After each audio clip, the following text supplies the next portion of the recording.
ভ্রমণ সহজ করতে শুরুতেই ব্যাগে কি নেবেন সেটার একটা তালিকা করে নেওয়া উচিত।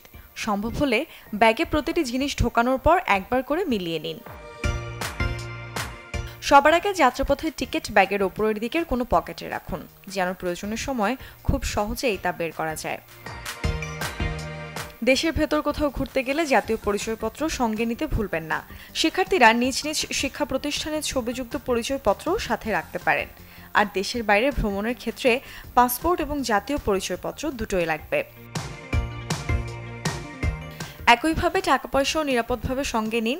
দুর্গম কিংবা প্রত্যন্ত কোনো এলাকায় যাওয়ার ক্ষেত্রে এটিএম কার্ডের উপর নির্ভরশীল হওয়া যাবে না। এক্ষেত্রে নগদ টাকা সাথে নিতে হবে। ভ্রমণের সময় অবশ্যই প্রয়োজনের চেয়ে অতিরিক্ত কিছু অর্থ সাথে রাখুন।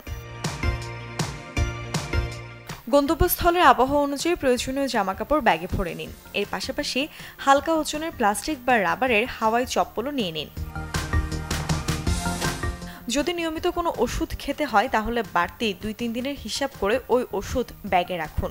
কাঁচি, স্যালাইন, জ্বরের ওষুধ সহ প্রাথমিক চিকিৎসার কিছু উপকরণ ব্যাগে নিতে ভুলবেন না। মোবাইল ফোনের চার্জারের সাথে সম্ভব হলে পাওয়ার ব্যাংকও নিয়ে নিন। এতে যাত্রাপথেও মোবাইলে চার্জ দিতে পারবেন। আর গন্তব্যস্থলে বৈদ্যুতিক সমস্যা থাকলেও আপনাকে বিশেষ কোনো ঝামেলায় পড়তে হবে না। একই সাথে ঘর থেকে বের হওয়ার আগে লাইট, ফ্যান সহ সব বৈদ্যুতিক জিনিসপত্রের সুইচ ভালোভাবে অফ করে নিন। পানির ট্যাপ এবং গ্যাসের লাইনের দিকেও লক্ষ্য রাখুন। মুর্শনৈশী, চ্যানেল 24।